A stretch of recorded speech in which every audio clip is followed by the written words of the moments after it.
Hey, hi. I guess you're probably wondering why I'm recording this. Honestly, so am I. But if you're watching, it means something happened. Something big enough that I felt like I had to get it all down before whatever comes next. Anyway, let me start from the beginning. It's not exactly glamorous, but trust me, it'll make sense later. So, picture this. 2 weeks ago, I was just your average 20-something trying to figure out life. You know how it goes. You wake up late, grab coffee on the way to work, scroll through social media during lunch, and then crash on the couch at night binge-watching shows you don't even really care about. That was me. Still is, kinda. Except now everything feels different. Anyway, here's where things take a turn, or at least where they started taking a turn. See, I'd been working part-time at this little bookstore downtown for almost a year. Nothing fancy, just shelves crammed with paperbacks and the smell of old pages mixed with stale coffee from the tiny cafe in the corner. It wasn't my dream job or anything, but it paid the bills, and honestly, I liked it okay. Quiet, predictable, safe. Those were the 3 words I lived by back then. But last month, I got an email that changed everything. Well, technically, it was more like a LinkedIn message. Out of nowhere, some recruiter reached out saying there was an opening at this private library called the Hargrove Archive. Ever heard of it? Probably not. It's one of those places no one talks about unless you're into rare books or dusty archives. They said they needed someone to help catalog their collection overnight, like actual night shifts, midnight to 8 a.m., 5 days a week. Weird hours, right? But when I read the offer, my first thought wasn't, why would anyone want to work nights? It was finally a job made for me. See, I've always been a night owl. Always. While everyone else is asleep, I'm wide awake, staring at the ceiling, thinking about random stuff like what aliens might look like or whether time travel is possible. And yeah, sure, maybe staying up till 4 a.m. scrolling Reddit isn't exactly healthy, but hey, it's who I am. So when I saw the schedule for this gig, I didn't hesitate. Private library, cool. Night shift, perfect. Plus, the pay was way better than flipping burgers or shelving romance novels. Seemed like a win-win. The only downside was the location. The Hargrove Archive sits smack dab in the middle of nowhere. A sprawling estate surrounded by woods so thick you can barely see the stars. Seriously, it looks like something out of a Gothic novel. Big iron gates, ivy-covered walls, gargoyles perched on the roof like creepy sentinels. At first glance, it gave me major haunted house vibes, but I told myself I was being ridiculous. This was a library, not some horror movie set, right? My first night there, I met the head librarian, Ms. Whitaker. She's this stern-looking woman in her 50s with glasses that practically scream, "Don't mess with me." She gave me the usual rundown. Don't touch anything marked fragile, keep noise levels low, and stay out of restricted areas. Standard stuff. Then she handed me a key card and pointed toward the main reading room. "You'll be spending most of your time here," she said. Her voice clipped and businesslike. "Just focus on sorting the new arrivals. Anything unusual, report it immediately." Unusual? I laughed it off at the time. What could possibly happen in a library? Books falling off shelves? Ghosts whispering secrets in the dark? Yeah, right. I figured she was just covering her bases, making sure I knew the rules. Little did I know, that first night started off normal enough. Well, as normal as working alone in a creepy mansion library can be. The air smelled faintly of leather and ink, and the only sounds were the soft hum of fluorescent lights and the occasional creak of floorboards settling. I spent the first hour unpacking boxes of donated books, organizing them by genre and condition. Nothing exciting, nothing weird. Just me, my headphones, and a playlist of lo-fi beats to keep me company. But then, something happened. Something small, almost insignificant. At least, that's what I thought at the time. I was reaching for a book on the bottom shelf when I noticed it. A strange symbol carved into the wood. It looked old, faded, like it had been there for decades. Curious, I ran my fingers over it, feeling the grooves beneath my skin. For a second, I swore I heard a sound. A whisper, maybe? But when I turned around, the room was empty. I shook it off, telling myself it was just my imagination playing tricks on me. After all, old buildings have quirks, right? Creaks, drafts, shadows that move when they shouldn't. No big deal. But deep down, I couldn't shake the feeling that something about this place was off. Like it was watching me, waiting for something. And that's where things begin to unravel. Because what started as a quiet, uneventful night quickly spiraled into something I never could have imagined. But we'll get to that later. For now, just remember this moment, the calm before the storm. Because once you step inside the Hargrove archive, there's no going back. Alright, so where was I? Oh yeah, the weird symbol on the shelf. At first, I brushed it off as nothing more than an old carving. Maybe some kind of decorative detail that had been there since the library was built. But looking back now, I realize how wrong I was. That little mark wasn't just random graffiti. It was the beginning of everything. The start of the unraveling. Anyway, after finding the symbol, I tried to focus on my work again. Keep things normal. Normal is safe, right? So I went back to sorting books, humming along to my playlist, pretending like nothing happened. But then, well, let's just say the night got stranger from there. It started with Ms. Whitaker. Remember her? The stern librarian who gave me the rundown on my first night?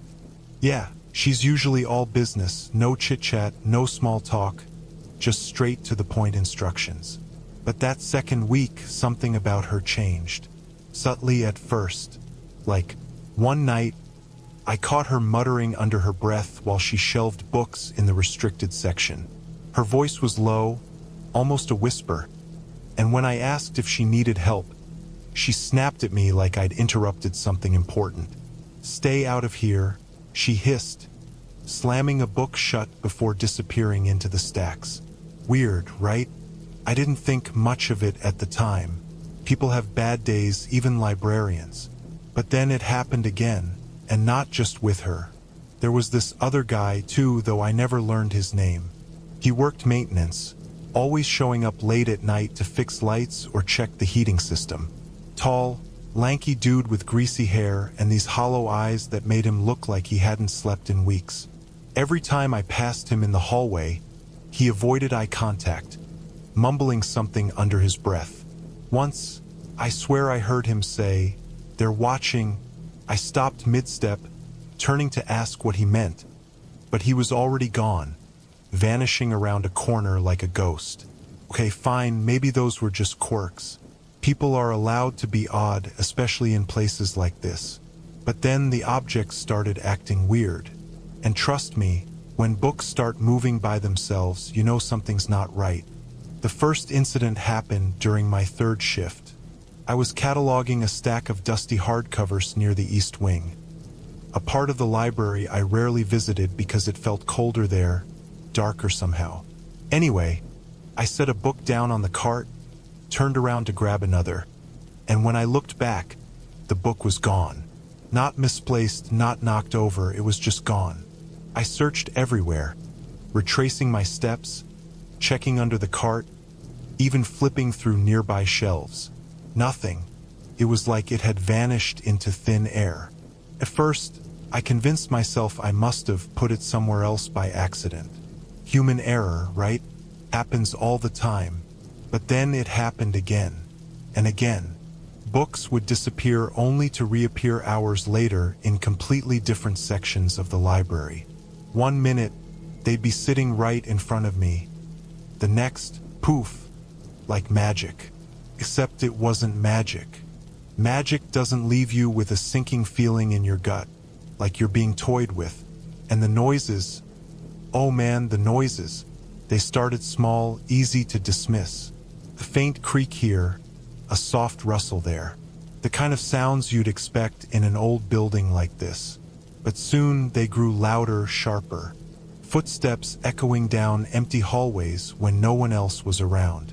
Pages flipping in rooms where I knew for sure I was alone.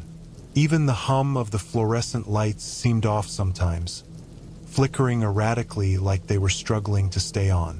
One night, I was working in the main reading room when I heard it. A sound so distinct, so unnatural, that it froze me in place. It was a whisper, soft and raspy, coming from somewhere behind me.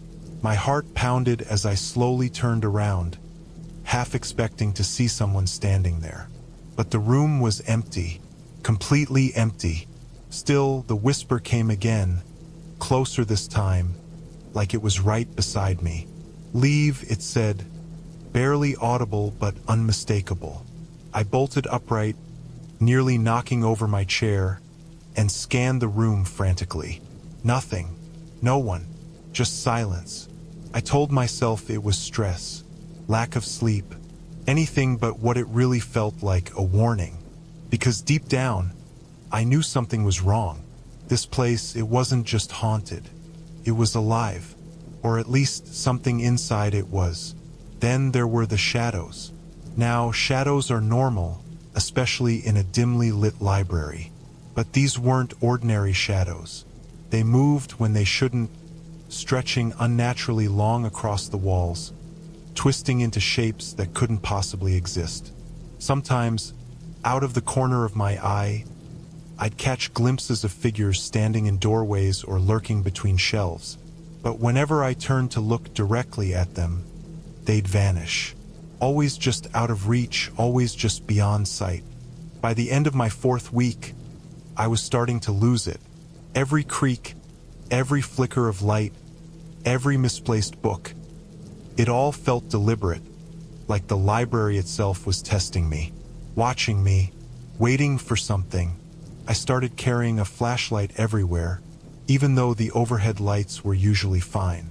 I kept glancing over my shoulder, convinced someone or something was following me.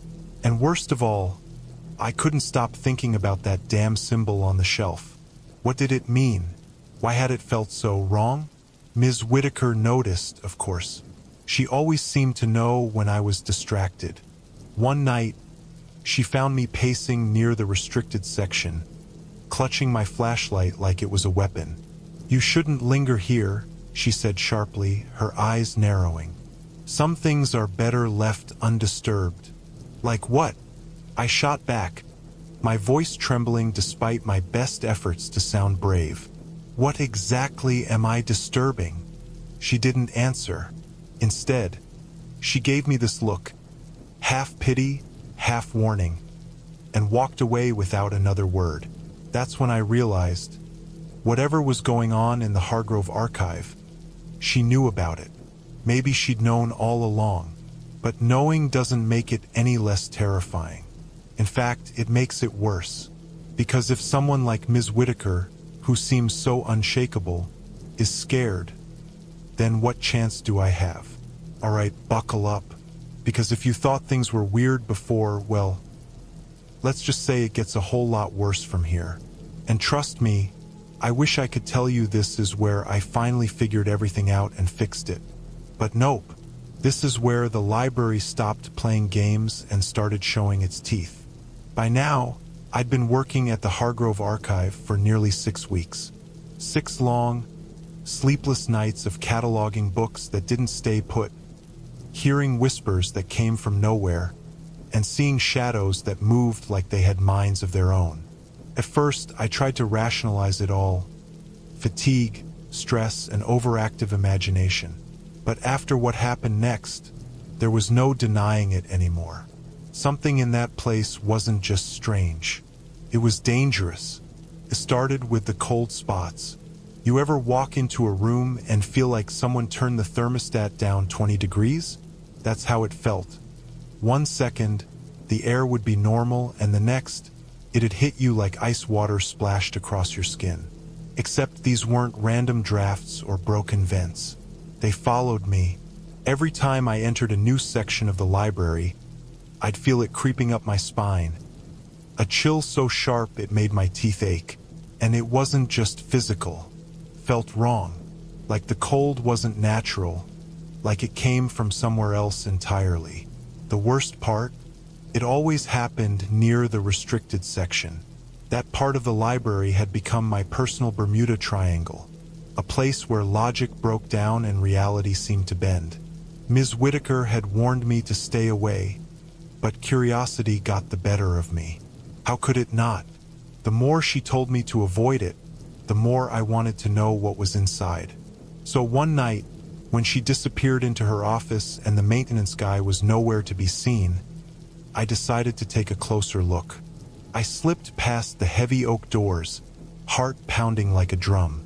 The air grew colder with every step, and the lights overhead flickered erratically, casting jagged shadows on the walls. The shelves here were different. Taller, denser, crammed with books bound in cracked leather and faded cloth. Some of them looked centuries old, their spines embossed with symbols that matched the one I'd found carved into the shelf weeks earlier. My fingers brushed against one of the covers, and instantly, I felt it. A jolt of energy, like static electricity buzzing through my veins. I yanked my hand back, breathing hard, and stumbled backward into something solid. When I turned around, I froze. Standing there, just a few feet away, was a figure. Not human, not entirely. Its shape shifted constantly, blurring at the edges like smoke caught in a breeze. It didn't have a face, just a void where its head should have been, and its body stretched unnaturally tall, almost brushing the ceiling. For a moment, we just stared at each other, or at least I think it was staring. Then it raised an arm, or what passed for an arm, and pointed toward the far end of the aisle. That's when I ran. I don't care how cliché it sounds. When you're faced with something that defies explanation, your instincts kick in. Mine screamed at me to get out. Fast. I bolted down the aisle, tripping over loose floorboards and knocking books off shelves as I went. Behind me, I heard it moving, not walking, exactly, but gliding, silent except for the faint rustle of pages turning. I didn't dare look back. Couldn't. I burst out of the restricted section and slammed the door shut behind me, leaning against it to catch my breath. My hands were shaking so badly I could barely hold onto the flashlight. What the hell was that? I whispered to myself, sliding down to sit on the floor. My chest tightened, and for a second I seriously considered quitting right then and there. But where would I go? Home? Back to my tiny apartment where the nightmares would follow me anyway? No, I was stuck, trapped in this nightmare whether I liked it or not. And it wasn't just the shadow thing haunting me anymore. The anomalies were everywhere now, impossible to ignore. Lights flickered constantly, sometimes going out completely and leaving me in pitch darkness. Books rearranged themselves overnight, entire sections vanishing only to reappear days later in completely different parts of the building. Even the layout of the library seemed to change. Hallways I'd walked down 100 times suddenly ended in dead ends or led to rooms I'd never seen before. It was like the place was alive, shifting and twisting to keep me disoriented. Then there was the whispering. It wasn't just occasional murmurs anymore. It was constant, overlapping voices hissing in languages I didn't understand. Sometimes they called my name, soft and insistent, pulling me toward places I knew I shouldn't go. Other times, they argued amongst themselves, their tones rising until the sound filled the entire library like a swarm of angry bees. I started wearing earbuds just to drown them out, blasting music loud enough to make my ears ring. But even that didn't help. The whispers found ways to slip through, worming their way into my mind until I couldn't tell what was real and what wasn't. Ms. Whitaker noticed, of course. She always did. One night, she cornered me in the main reading room, her expression unreadable. "You've been poking around where you shouldn't," she said flatly, her voice devoid of emotion. "I warned you." I didn't mean to, I stammered, backing away instinctively. I needed to know. You don't need to know anything, she snapped, cutting me off. Her eyes flashed dangerously, and for a moment, I thought she might actually hurt me. Instead, she leaned in close, lowering her voice to a menacing whisper. Whatever you saw in there, forget it. Pretend it never happened. If you value your sanity and your life, you'll leave it alone. Her words sent a shiver down my spine, but they didn't stop me. If anything, they made me more determined to uncover the truth. What was she hiding? Why was she so desperate to keep me away? I couldn't shake the feeling that she knew far more than she let on, and that whatever secrets she was guarding were tied directly to the horrors unfolding around me. Things escalated further when I discovered the journal. It was tucked away in a hidden compartment beneath one of the desks in the restricted section. A leather-bound notebook filled with cramped handwriting and sketches of symbols eerily similar to the ones I'd seen on the books. Most of the entries were illegible, scrawled in a mix of Latin and some language I didn't recognize, but a few passages stood out. One, in particular, chilled me to the bone. The archive feeds on those who enter willingly. Once chosen, there is no escape. Those who resist are consumed. Those who comply are rewritten. Rewritten. The word echoed in my head. Refusing to leave. Rewritten how? By whom? Or by what? Before I could process it further, the lights went out. Just like that, total darkness. I fumbled for my flashlight, heart racing, and clicked it on. The beam illuminated the rows of shelves stretching endlessly in front of me. But something was off. The books weren't where they'd been moments ago. Entire sections had shifted, replaced by unfamiliar titles and eerie carvings etched into the wood. And then I saw it. The book I'd been holding, the journal, sitting open on a pedestal in the center of the room. Except it hadn't been there before. I approached cautiously, my footsteps muffled by the thick carpet. As I drew closer, the pages began flipping on their own, stopping at a blank spread near the middle. A pen lay beside it, its ink gleaming black under the flashlight's glow. Against my better judgment, I picked it up. The moment my fingers touched the nib, words appeared on the page, written in a shaky hand that wasn't mine. Do you want to see your future? My stomach dropped. I wanted to drop the pen, to run screaming from the room, but I couldn't move. The question repeated itself over and over, filling the page until the ink bled through to the other side. Finally, trembling, I wrote a single word. Yes. The world tilted.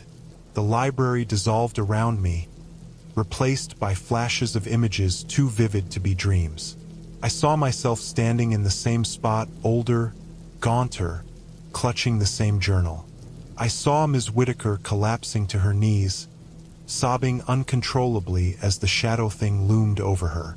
I saw the maintenance guy lying motionless on the floor, his hollow eyes staring sightlessly at the ceiling. And I saw the symbol, the same one carved into the shelf, burned into my palm, glowing red-hot like a brand. When the vision ended, I was back in the library, gasping for air. The journal was gone, along with the pedestal. All that remained was the pen, still clutched tightly in my hand. My reflection stared back at me from the polished surface of the desk, pale and wide-eyed. Except, it wasn't quite my reflection. Its lips curled into a smile that didn't belong to me, and it mouthed two words before fading away. Welcome home. Alright, so if you thought the last part was intense, buckle up. Because this is where everything spirals completely out of control. This is the moment I've been dreading, not just because it's terrifying, but because it's the point of no return. Once you step into the climax of the Hargrove archive, there's no going back. Trust me, I tried. It started with the pen. After that vision, or whatever it was, I couldn't shake the feeling that something inside me had changed. My hand still tingled where I'd held the pen, and the symbol burned faintly in my mind, like a scar I couldn't see but could feel every time I moved. I didn't sleep that night, couldn't really. Every time I closed my eyes, I saw flashes of those images again. Myself older and broken, Ms. Whitaker sobbing, the maintenance guy dead on the floor. And then there was the shadow thing, always lurking at the edges of my thoughts, waiting for me to slip up. By the next shift, I was a wreck. My hands shook so badly I could barely type up the catalog entries, and my reflection in the windows looked gaunt, hollow-eyed, like I hadn't slept in days. Which honestly I hadn't, but I couldn't afford to fall apart. Not yet. Not when I still had questions that needed answers. That's when the whispers came back. Louder this time, more insistent. They weren't just in my ears anymore. They were in my head, overlapping voices chanting in languages I didn't understand. Some sounded pleading, others angry, all of them driving me closer to the edge. I clamped my hands over my ears, squeezing my eyes shut, trying to block them out. "Stop," I muttered under my breath. "Just stop." But they didn't stop. Instead, they coalesced into one clear voice, a voice I recognized. It was mine, or at least it sounded like mine, except it wasn't saying anything comforting. It was laughing, a cold, cruel laugh that sent chills down my spine. "You can't run forever," it said, echoing through the empty library. "You belong to us now." I spun around, heart hammering in my chest, searching for the source of the voice. The room was empty, save for the rows of shelves stretching endlessly in either direction. But the laughter lingered, bouncing off the walls like it was mocking me. That's when I noticed it, the symbol. The same damn symbol from the shelf, the journal, my vision. It was glowing faintly on the wall behind me, pulsing like a heartbeat. Before I could react, the lights went out. Again. Only this time, it wasn't just the overhead fluorescence. The entire building plunged into darkness, swallowing everything whole. Even my flashlight flickered and died, leaving me blind. Panic surged through me as I fumbled for my phone, desperate for any kind of light. When the screen finally lit up, what I saw made my blood run cold. The symbol wasn't just on the wall anymore.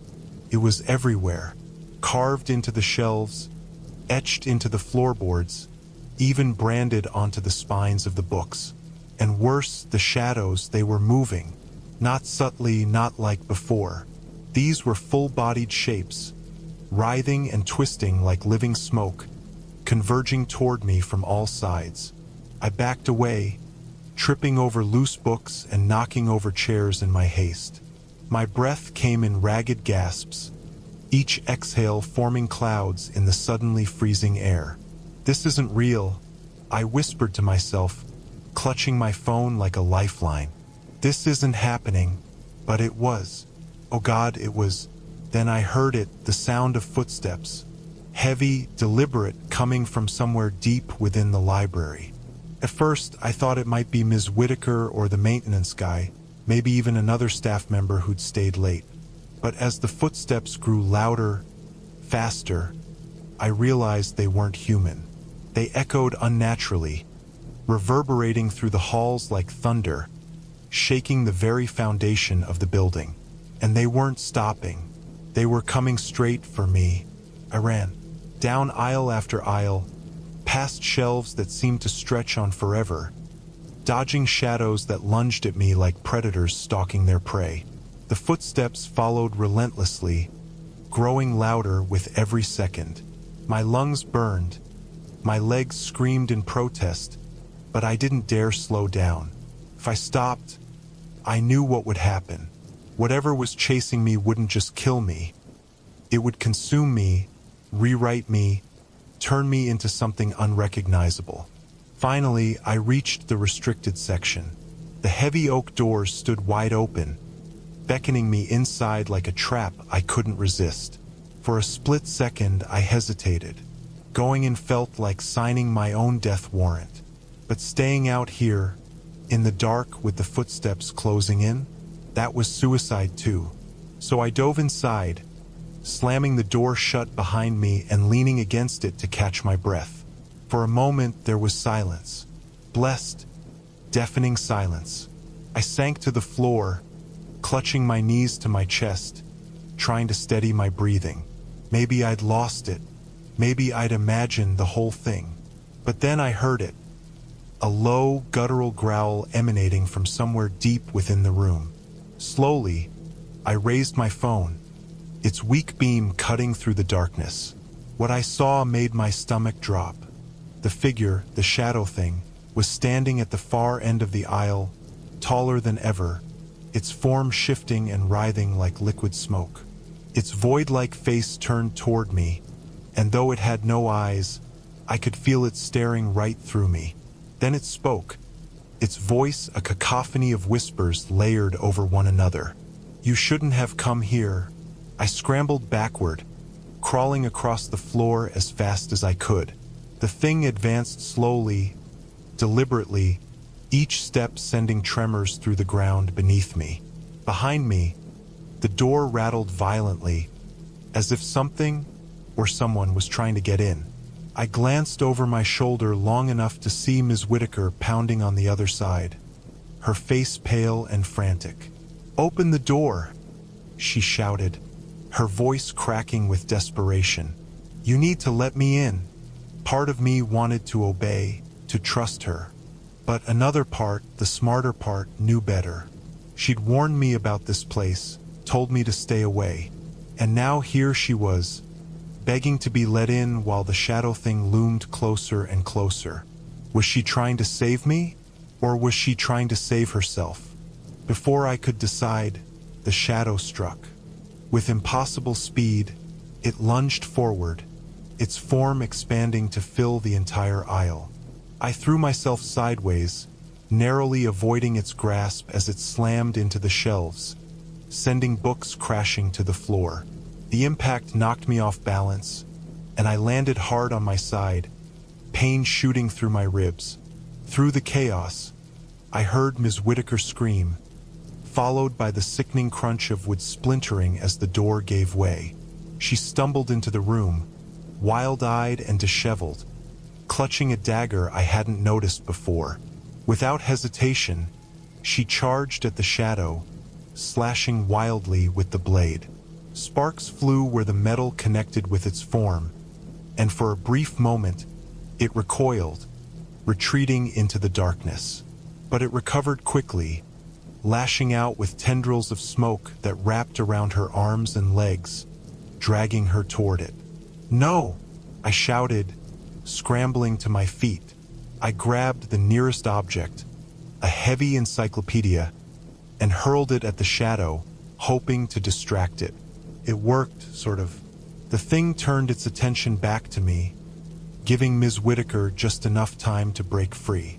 She staggered to her feet, grabbing my arm and pulling me toward the exit. "Run!" she yelled, practically dragging me behind her. We bolted down the aisles, the shadow hot on our heels. The library seemed endless, corridors twisting and turning in ways that defied logic. Doors slammed shut in front of us, forcing us to double back. Shelves toppled, blocking our path. Still, we kept running, fueled by sheer adrenaline. Finally, we burst out of the restricted section and into the main hall. The front doors were right there, tantalizingly close. Freedom, escape. All we had to do was reach them. But as we sprinted toward the exit, the ground beneath us shuddered violently, throwing us both to the floor. Cracks spiderwebbed across the marble tiles, and from the fissures, more shadows began to rise. Dozens of them, hundreds, all reaching for us. Ms. Whitaker grabbed my wrist, yanking me upright. "We're not getting out that way," she panted, dragging me toward a narrow staircase hidden behind a tapestry. "Come on." We raced upstairs, the shadows pouring after us like a tide.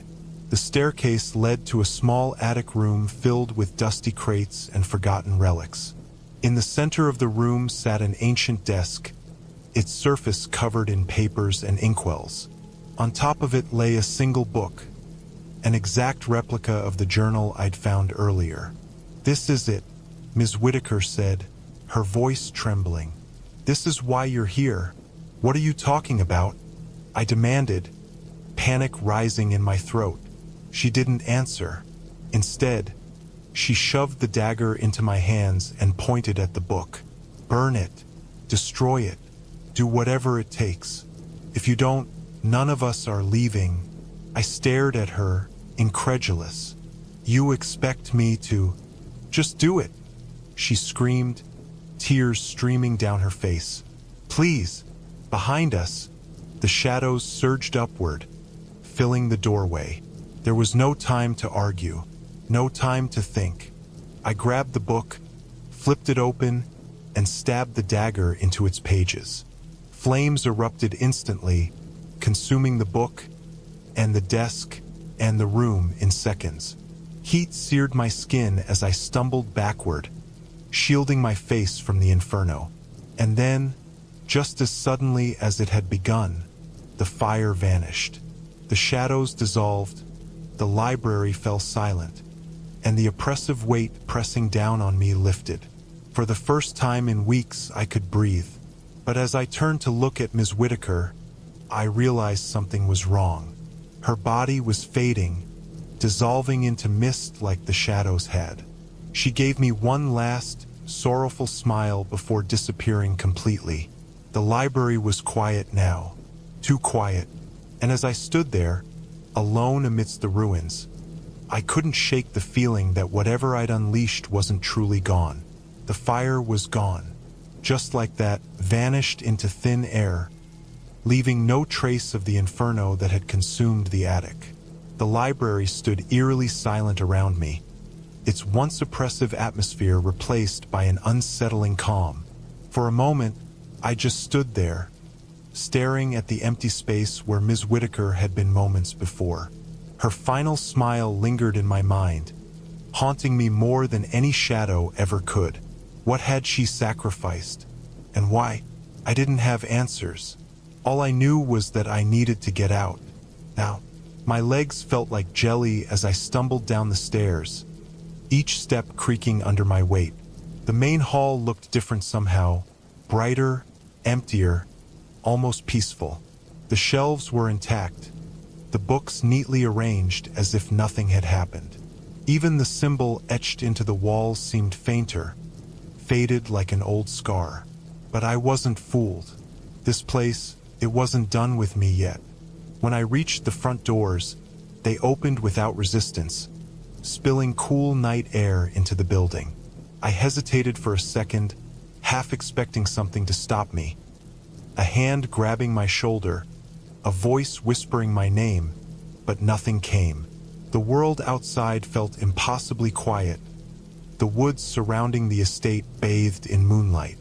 It was beautiful, serene, almost too perfect after what I'd just endured.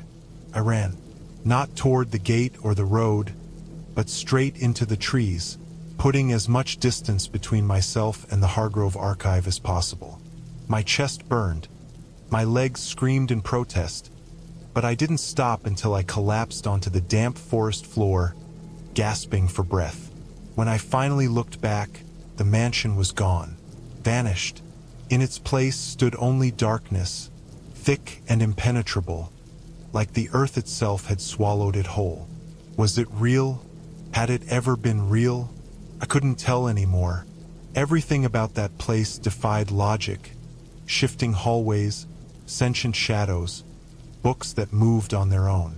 And then there was the journal, the fire, Ms. Whitaker's disappearance. None of it made sense. Maybe none of it was supposed to. But one thing was certain. I wasn't the same person who'd walked through those iron gates 6 weeks ago. Something inside me had changed. Something deep and unshakable. Every sound, every flicker of movement, set my nerves on edge. Shadows didn't just look like shadows anymore. They felt alive, watching, waiting. Even now, sitting here in my apartment days later, I can't shake the feeling that I'm being followed. that it's still out there. And maybe it is. Or maybe I'm losing my mind. Who's to say? The truth is, I don't know what happened in that library or why it chose me. Was I meant to burn the book? To destroy whatever force was feeding off the archive?